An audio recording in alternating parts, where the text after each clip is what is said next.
First of all, thanks to the department for coming online. Right, CAP was brought in to basically subsidise the price of food. And why is all these different parts being put onto it to put more onerous conditions on farmers?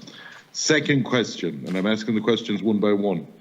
I have a document from the EC, and it is clearly stated in 5 parts of the document that on the GAAC2 that this is a derogation for member states to apply. And that's stated by the Commission. Why is your department calling it an amendment?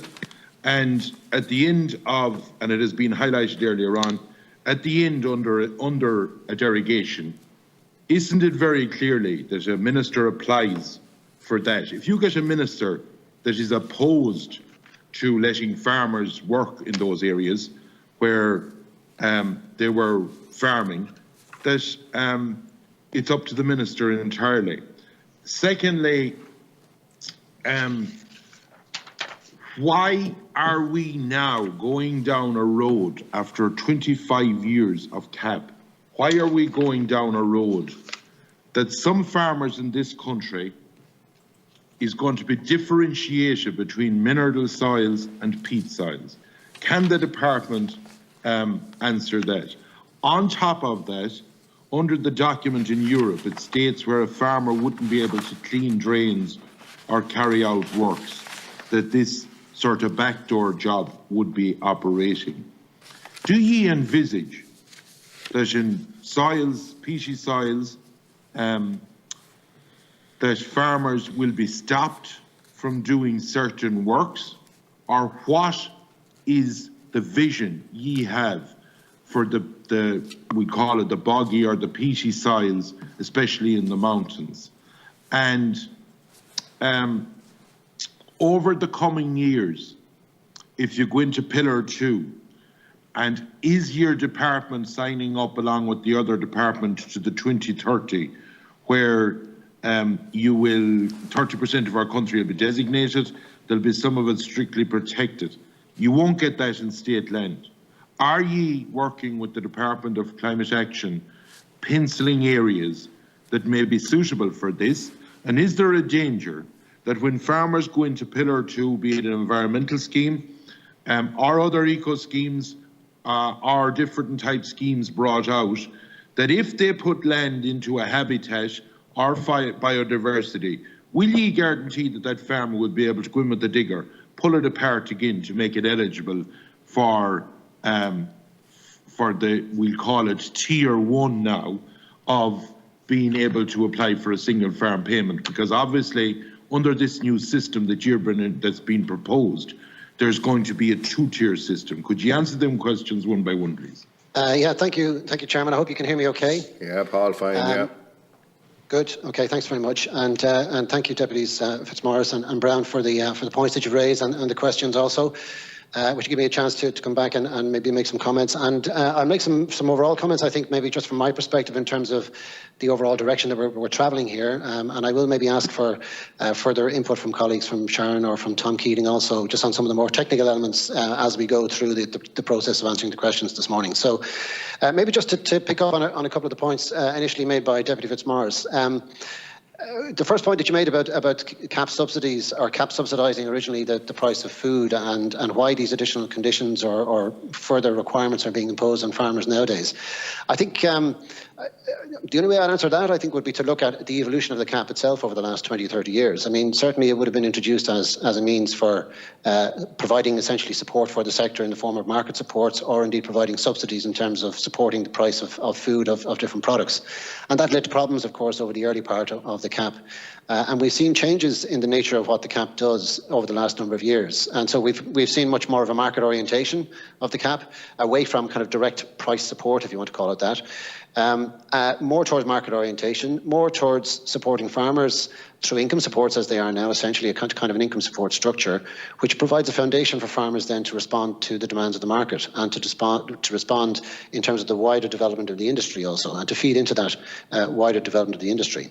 So that market orientation has, I think, characterised the CAP over the last 15 to 20 years, I suppose, gradually over the last period. And we're also seeing an increasing environmental dimension to the CAP over the last number of years. And that environmental dimension and that focus is, if anything, it's intensifying and has been intensifying over the last number of years, and it is going to intensify over the future, because there are huge pressures there, both from consumers globally in terms of expectations around environmental standards that are associated with food production, but also in terms of the targets that we ourselves have set, for instance, in the Climate Action Plan, for instance, domestically, the targets that are set at European level in terms of the Green Deal and the farm to fork and biodiversity strategies that are in place, and of course expectations of stakeholders also, and of people who have an interest in terms of making sure that farming and food production takes place on an environmentally sustainable basis. So that I think will continue to characterise the CAP over the next period, and there is an increasing focus there. So these extra conditions, I suppose, or these extra requirements that Deputy Fitzmaurice refers to, are a reflection, I think, of the way that the CAP is evolving, and it's a reflection of that hugely increased environmental pressure in terms of the standards that we have to meet and the level of ambition that we have to try and achieve.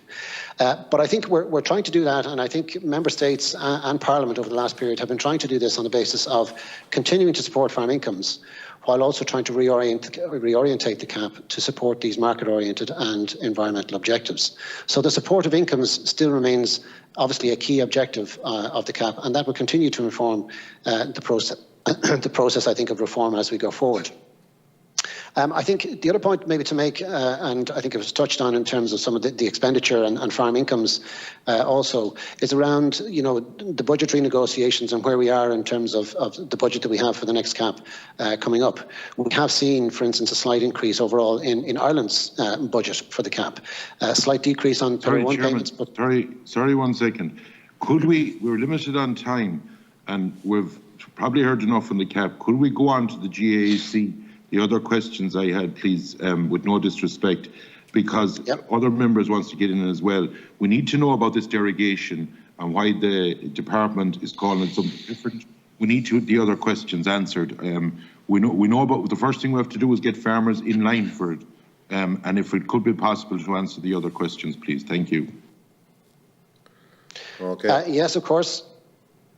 Yeah, with your permission, Chairman, I'm happy to move on to the other questions that were raised. On the GAAC 2 and the question about, for instance, differentiating on peat soils or providing a derogation for Member States around GAAC 2.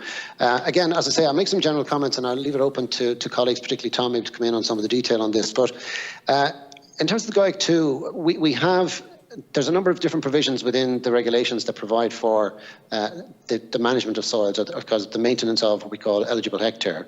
And there's a couple of different elements here. Obviously, the GAAC 2 is a new requirement that's coming in as part of conditionality in terms of protection of wetland and peatlands. That's clear. That is a new requirement that's coming in as part of this new CAP reform.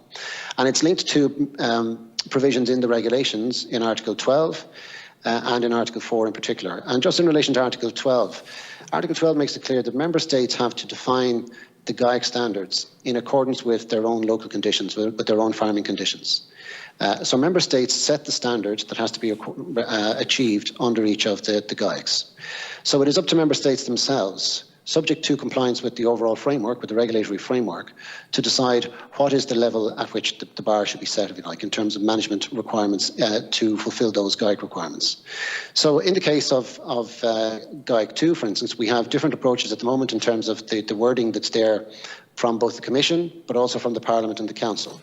But if you take the Council's wording, we talk about minimum protection of these wetlands and peatlands at the latest by 2025. So it is up to the Member States to decide then what is that minimum level of protection that it wants to set, or that they want to set as part of the implementation of that GAAC. Therefore, we have freedom at Member State level to set that requirement in accordance with our own local conditions. That's under Article 12. That makes it clear that is the Member States' responsibility, and the Member States have flexibility to do that. Article 4 goes into some detail in terms of what an eligible hectare is, or the definition of eligible land.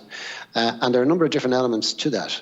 And one of the elements that is referred to here is the possibility of land being considered eligible, continuing to be considered eligible, despite the fact that something may be done on that land in the context of implementing a GAAC 2 requirement, that if that land were to become ineligible as a result of that practice, that member states could nevertheless continue to make payments on that land as if it was eligible land, essentially. But the key thing here is it's not a derogation as such.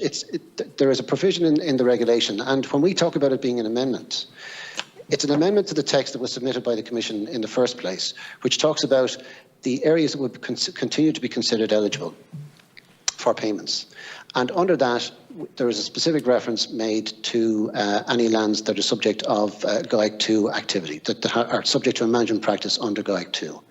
So it means that essentially anything that may be done in the context of implementing GAAC 2, which might otherwise lead to land being made ineligible, it's up to member states to decide that, in fact, that doesn't have to be the case, that they can continue to consider that land as eligible. Now, it's not a derogation as such. There is no provision, certainly in terms of, and I know, and it's been said before, we still have to agree the detail of the regulations, and that has to be done between the three institutions. But even in the context of the wording that stands at the moment, there is no intention here for a member state to apply for a derogation on this one. This is around member states themselves exercising the flexibility that they've been given in the regulations to define what's required under the standard. And in the context of doing that, and in the context, for instance, of implementing GAAC 2, if a member state were to do something under GAAC 2 or make a requirement under GAAC 2 that would otherwise render lands ineligible, the member state can still treat those lands as eligible and continue to pay on them as eligible lands. So it's at the member state's discretion, and ultimately this is about providing the framework that member states themselves make the decision within. So in our case, we will look at the local conditions, as other member states will, in terms of setting a standard that's required under GAAC 2.